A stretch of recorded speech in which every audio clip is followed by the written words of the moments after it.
Pinagsamang low pressure area at hanging habagat ang nagpaulan at nagpabaha sa ilang bahagi ng Luzon at Visayas. Nasa frontline ng balitang yan, si Rainiel Pawit.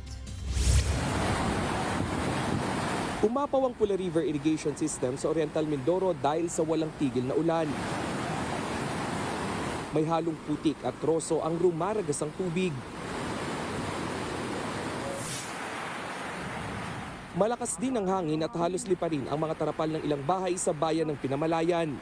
Umabot na rin sa loob ng bahay ang baha. Matapos ang ulan, nagmistulang malawak na ilog ang mga palayan sa bayan. Baha rin sa Odjongan, Romblon. Lumubog sa tubig ang mga motorsiklong ito. Hanggang kaninang umaga, lubog pa rin ang mga bahay sa barangay Dapawan.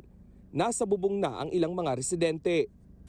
Nakahambalang naman sa highway sa barangay Patoo ang malaking bato na ito dahil sa landslide.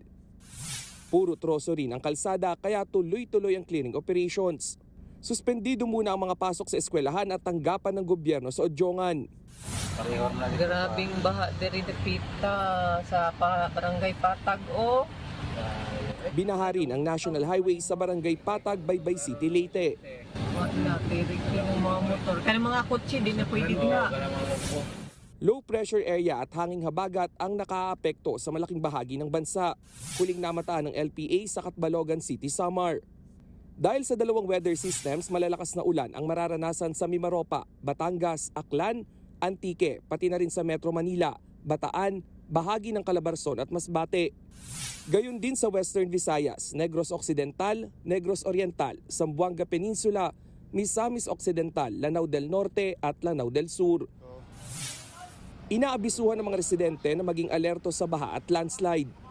Nagbabalita mula sa frontline, Rainiel Pawid, News 5. Mga kapatid, Julius Babaw po. Iba na ang may alam at may pakialam sa panahon ngayon.